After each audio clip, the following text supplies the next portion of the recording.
আজকের আকবর ও বীরবলের গল্প। অসত্য মোহর। একদিন এক ব্রাহ্মণ স্বপ্ন দেখল যে তারই এক বন্ধু তার কাছে ধার চাওয়ায় সে 200 মোহর ধার দিয়েছে। পরিচিত সব বন্ধু বান্ধব এবং আত্মীয় স্বজনদের মধ্যে তার স্বপ্নের কথা ছড়িয়ে পড়ল। আবার ব্রাহ্মণের বন্ধুটিও স্বপ্ন দেখল সে তার বন্ধুর কাছ থেকে 200 মোহর ধার নিয়েছে। এই কথাটাও পরিচিত মহলে ছড়িয়ে পড়ল।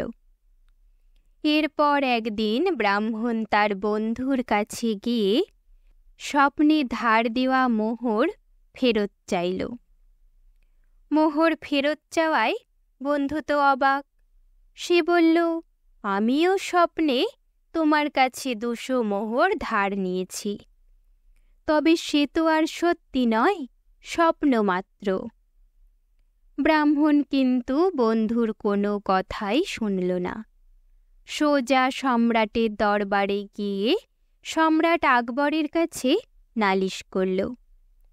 আকবর বিষয়টির সমাধান ও বিচারের ভার বীরবলকে দিলেন। বীরবল উভয়ের কাছ থেকেই মন দিয়ে পুরো বিষয়টা শুনলেন। তারপর সভাগৃহে আনলেন একটা বড় আয়না। 200 মোহর আয়নার সামনে রাখলেন।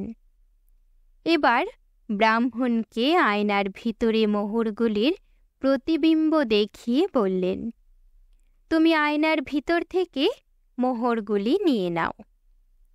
ব্রাহ্মণ অবাক হয়ে বললেন, ওগুলো মোহরের প্রতিবিম্ব। প্রতিবিম্ব থেকে কি মোহর নেওয়া যায়? প্রতিবিম্ব আমি কিভাবে ধরব? বীরবল সঙ্গে সঙ্গে বললেন, তাহলে স্বপ্নে দেখা মোহর পাও কি করে? এবার ব্রাহ্মণ তার ভুল বুঝতে পেরে লজ্জা পেলেন এবং বাদশাহ আকবরের কাছে মার্জনা চাইলেন ও বন্ধুর কাছে ক্ষমা চাইলেন।